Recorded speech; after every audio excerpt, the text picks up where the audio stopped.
Salam Patunggilan. Bapak, Ibu, saudara-saudara jemaat GKJW Probolinggo yang dikasihi Tuhan, selamat malam. Selamat bertemu kembali di dalam ibadah keluarga, yang mana ibadah ini kita lakukan di rumah masing-masing sebagai pemenuhan untuk mentaati protokol pemerintah dalam upaya mencegah penyebaran virus corona. Bapak dan Ibu yang dikasihi Tuhan, bacaan pada renungan hari ini diambil dari 1 Petrus 3 ayat 8 sampai dengan yang ke-12.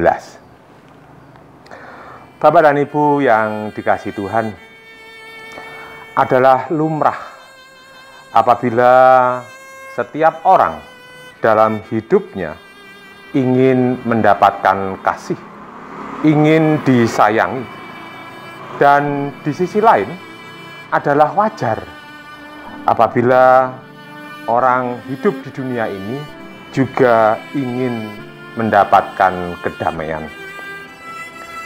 Sehingga kasih dan damai bagaikan dua sisi mata uang yang tidak terpisahkan. Sehingga kasih dan damai menjadi salah satu kebutuhan dasar bagi semua orang. Bapak dan Ibu yang dikasihi Tuhan, menjalani hidup dengan penuh kasih dan damai adalah hal yang baik, dan itu sangat disukai oleh Tuhan. Namun, untuk mewujudkannya tidaklah mudah. Banyak persoalan, banyak hambatan, apakah itu faktor ekonomi, faktor sosial politik, dan hal-hal yang lain yang menyebabkan untuk mewujud nyatakan hal itu adalah sulit. Bapak dan Ibu yang dikasihi Tuhan, pada malam hari ini firman Tuhan memberikan pemahaman kepada kita bagaimana yang seharusnya kita lakukan untuk mewujud nyatakan hidup yang penuh kasih dan damai.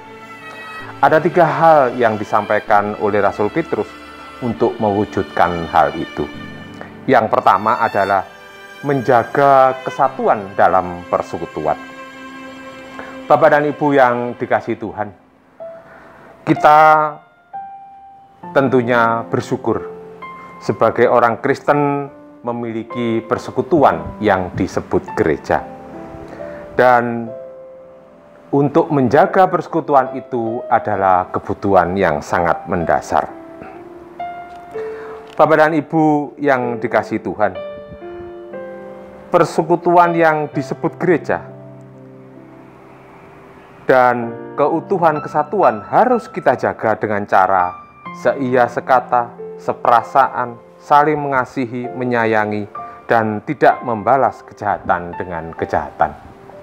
Bapak dan Ibu yang dikasihi Tuhan, secara pribadi saya merasa bersyukur saya memiliki GKJW, dan saya menganggap sahabat sejati saya adalah warga GKJW, karena di dalamnya saya mendapatkan kebahagiaan, mendapatkan kedamaian, sukacita, dan sahabat sejati inilah yang mendampingi saya, yang pada akhirnya juga mengantar saya sampai ke peristirahatan yang terakhir.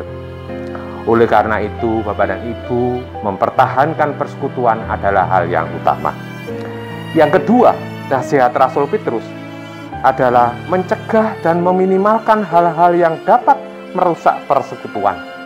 Di dalam ayat 10 dan 11, Rasul Petrus mengingatkan kepada kita untuk menjaga lidah terhadap yang jahat, menjauhi kejahatan, melakukan kebaikan, dan selalu berupaya menghadirkan kedamaian.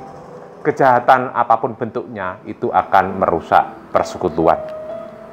Dan nasihat yang ketiga yang disampaikan oleh Rasul Petrus adalah menyadari dan selalu mengingat setiap saat bahwa mata Tuhan selalu mengawasi dimanapun kita berada.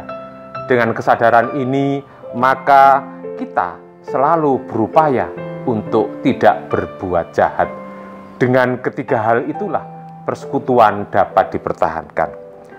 Kiranya Tuhan memberkati dan memberikan kekuatan kepada kita semua untuk selalu hidup di dalam kasih dan damai.